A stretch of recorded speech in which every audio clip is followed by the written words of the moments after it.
It's movie time with John DeSando and his friends online. So everything is gonna be just fine. From the top down to the bottom. He's gonna let you know if you should stay home or if you should go. Might even yell if it's a spectacle. From San Francisco to Long Island. 'Cause nothing's better than a motion video. Listen. It's Movie Time. It's produced and hosted by John DeSando. Listen to shows Fridays at 4:01 and 8:01 p.m. Read reviews and listen to shows online at WCBE.org. I'm John DeSando, And I'm K G Kline. and this is It's Movie Time. Ken, Toy Story 5? Toy Story 5. How can it be possible? Well, and there is a long story to that, which we'll get to. But what a film. John, it is very rare that I ever say a film is perfect. But this film is perfect. This is the perfect movie. I would not change a thing about it. And you know, and it's so great when we can sit here and talk about a children's movie that is this good, because I don't think there's any movies in the world that are more influential than kids' movies. You know, this is something we take our kids to. They learn something, they learn experiences, they learn social connections from watching this movie, and then they take that with them as they grow up. We still remember the movies that we grew up with Sure. to this day, and kids, you know, will continue to do the same. And I am so happy when I can say to parents out there, this is the perfect children's movie. It's an instant classic. And I'll tell you that what makes it, for me, so beautifully everlasting is that it's also for adults. It is. I go to it not expecting to be talked down to. I go to it with an well, how shall I say that?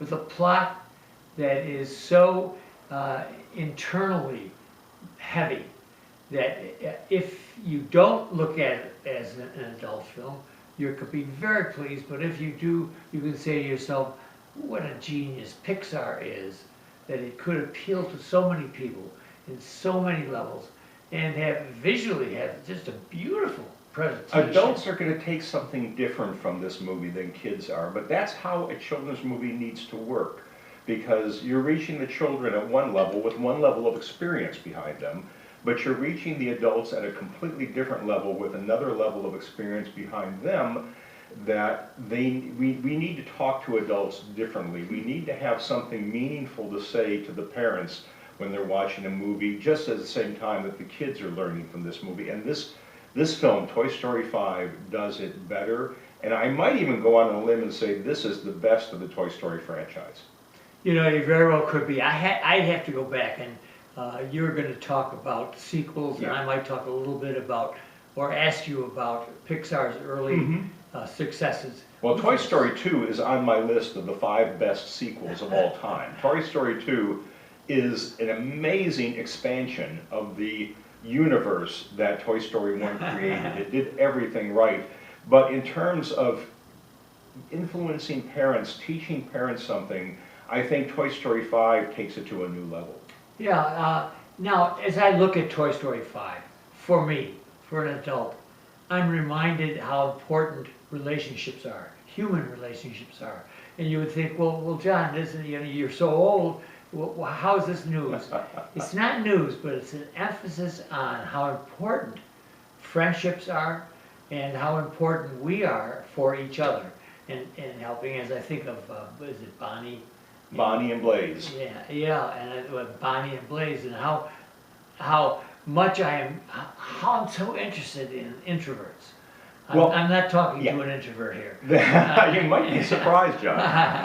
But remember, we are on radio, so it's easy for it to be an introvert and be on radio.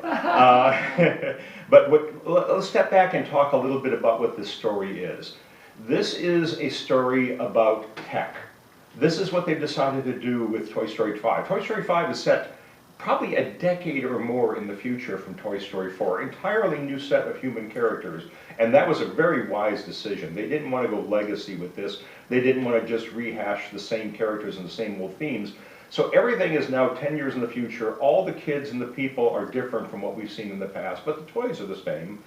And what has happened is tech has invaded the home, it has invaded the children's playtime, and instead of children interacting with each other and playing games and playing, heck, even Dungeons and Dragons, as I did, they are now all sitting in their dark rooms with their tablets, playing online games with each other, assuming that these people on the other end are their friends. But in most cases, they've never met them. They don't know who they are. They're just somebody else who's on the quest with them. And when they turn off their tablet at the end of the day, they know more about that person than they did when they first started. And that is not friendship. And what this film is trying to teach parents, as much as it's trying to tell kids, is friendship is bonding. It's kids getting together. It's kids having combined experiences in the physical world, not sitting in front of a laptop or a tablet all day long. And I think the implication from what you have said is that it applies to parents as well. All of us are using our phones, daily and practically hourly. We as adults are using it. Yeah, our phones, our laptops, our desktops are becoming the substitute for physical interaction. Now, COVID had something to do with that, but we've moved on now, and it's time for people to get back together. You know, it's great when we go to the Columbus Rib and Jazz Fest with 25,000 other people and everybody's having a combined experience. But away from those weekend experiences, how much of our time are we sitting in front of a laptop for our entertainment, for our socializing, or in front of our phone? And this is not healthy. But in fairness, what Toy Story 5 does so great is it doesn't villainize the tech. The tech turns out to be valuable in and of itself. And there's a great new character, John, we gotta talk about this, the great new character in this, Conan O'Brien, Yes. as a potty training toy. Yes, toilet training game. Toilet training game is his character's name. Yes. And he is hysterical. And because one of the characters, Blaze, has moved gradually into tech. She started young with little games and little handhelds and a little camera, and then she moved her way up to laptops, while as the other character, Bonnie, our main character, went straight from playing with dolls, and she's 9, straight from playing with dolls to being handed a tablet, a children's tablet named Lilypad, who starts out as kind of villainous, but she has an ulterior motive based on her programming, and she's not really a bad tech. She's just misguided by what she thinks a child should be doing versus what the dolls and the toys think a child should be doing. And I love that nobody is entirely right. It's a gray area, and this movie does a great job covering the gray spectrum of this. Well, that's why I move it from that tech business, so that I'm so glad to hear you say that, because I discount the tech aspect of this, which is so powerful. And I think about the relationships, as I had said much earlier, about how we depend upon each other, how we need each other, and separate from the text. And so you get Lilypad coming in, and then she turns out to be helpful. She turns out to have capabilities that are helpful to a child as well, and becomes crucial in a couple of the chase scenes. But one thing I want to address, I really want parents to listen in when I say this. The 2 main child characters in this film are both autistic. And this is new territory for Disney. Disney has been dabbling in broadening their place on the children's spectrum. Strange Worlds, we introduced the first homosexual child. This one introduces autism, and that's such a tricky subject, because autism is not one thing, it's many, many things. So where do you find it? What I found in this movie is it displays 2 different characters on 2 different places in the spectrum, and it does it very faithfully. So who are they?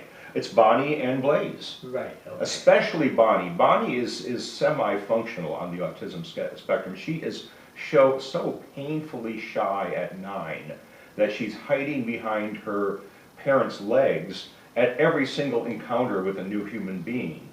And I'm sure there are parents out there who have autistic kids who are immediately going to see themselves in this situation. But what I also found gratifying was the kids in the audience were connecting strongly with her.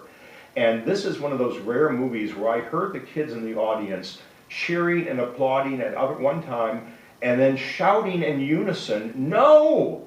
when the character does something painful later on, which means that this is a movie that kids really connect Now, with. where do you find the autism in Blaze? In Blaze, the autism is at 9. She's still playing with dolls, but she's also very theatrical. And I gotta tell you, John, having been in the theater, there's a lot of autistic people in the theater. Very good. But it breaks down your social barriers, what you consider to be something inappropriate is kind of lost sometimes in autism. And as a result, you get people who act out in very theatrical ways, and theater becomes a way that they can continue to do so into teenage years and into high school. And I think some of our top actors out there are autistic. I know for a fact that, what was the name of the woman that played in Splash?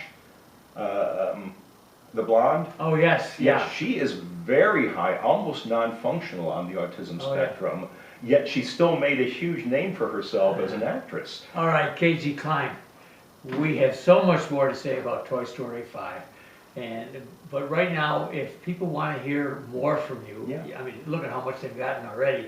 They're going to get more from you on our podcast, which is, in this case, is Back Talk. So just go to WCBE.org, look at podcasts, and find us there. So what do you advise? Now, you know, I think I know what you're going to advise, but I just want to preface this by saying finding a film that can please everybody these days is very difficult. So do you find that so with Toy Story 5? I started this by saying this is a perfect movie. Yes. And it is a perfect movie that is also for kids. So this is such a rarity. This movie is an instant classic. Go out, see it 1 or 2 times in the theater, and then it's going to be on Disney Channel forever. You'll be watching it over and over again. But do make an effort to see it once in the theater so your kids can have that shared experience with all the other kids in the theater, which is a key to what this whole movie is about. I'm John DeSando.